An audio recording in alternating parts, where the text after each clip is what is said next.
Okay, on to part 2, question 2. So it says, given the following information in assembly code, answer the questions. So we're looking at some assembly code here. We have some initial register values. The first thing, part A, is asking what will the stack look like after the BXLR instruction at address 270. So a few of the things are going to ask about this instruction here. So that's what we're looking at. At that point in the code, what will the stack look like?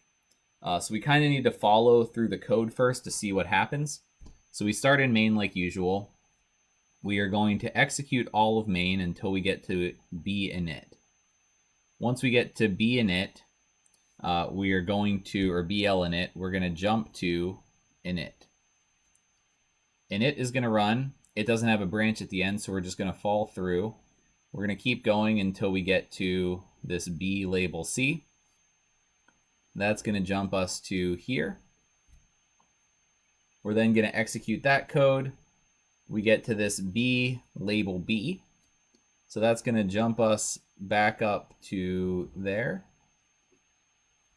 We're going to execute that code.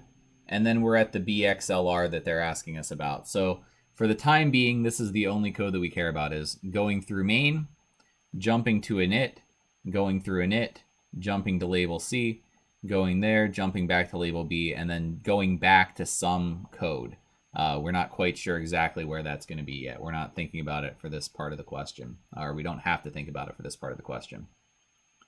So they're asking, what will the stack look like after the BXLR instruction at this address has executed? So we just need to look for any pushes or pops that happen in this code. So if we walk through, we don't see any pushes there. We see a push here. So this one's going to matter. We don't see any more pushes, no more pushes, no more pushes. So the first thing that we see that also might affect the stack is this pop, but that doesn't actually happen up until this point. So we don't care about the pop yet. We also need to take into account the initial value of the stack pointer. So that's up here. R13 is the stack pointer. So our initial value is going to be OX 00001000.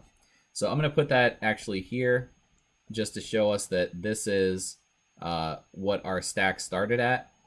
And I'm going to just not put content there, just sort of to mark off that we know that this was the initial stack pointer, and that's where it started at.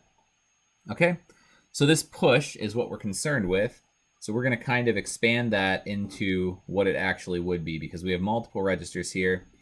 We have to remember that if we expand this, it would be push R9, push R8, push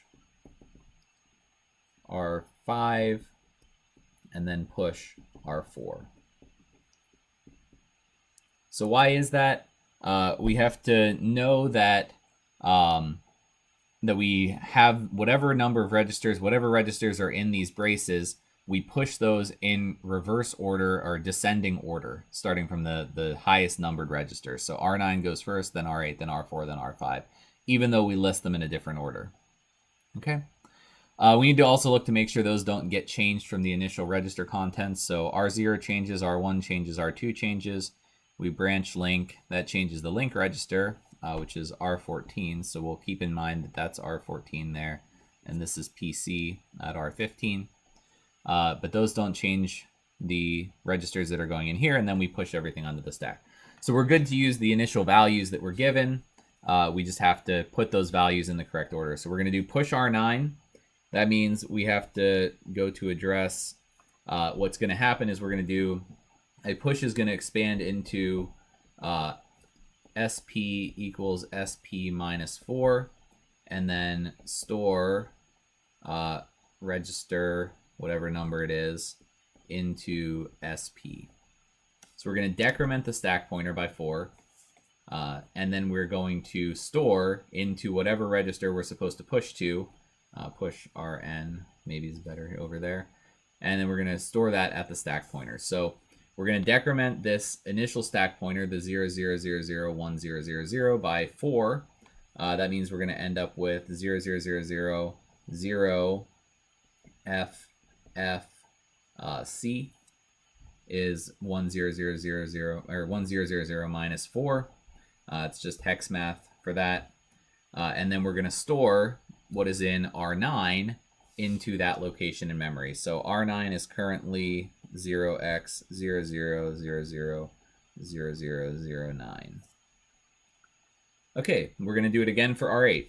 So we're going to decrement by 4, 0f8. Right now I'm not showing the stack pointer updating, but each time it would, go from here up to there, keep going up by 1 box. So at the end, it's going to ask us to show where SP points to. I'm just kind of eliding that part until the very end because we know that we're going to do all of these pushes, and then the stack pointer is going to be where the last push was. We need to take the value from R8 in this case. So we're going to grab that from there, 000000008. Again, next push, we're going to decrement by 4. So 0ff4, 0x000000, 0, whatever is in R5 is 3. And then last one, OX0000, 0FF0. And we're going to get the value from R4, which is OX4. Okay, and that was the last push we did. So we're going to show that this is where SP is currently pointing to. Just to denote that this is the current stack pointer. If we pushed from here, we would move that up by 4 again. It's just at the last address that was pushed. So that's really the only rule that we need to know. Okay. That was a little long, so I'm going to cut the video there and move on to the next part in the next video.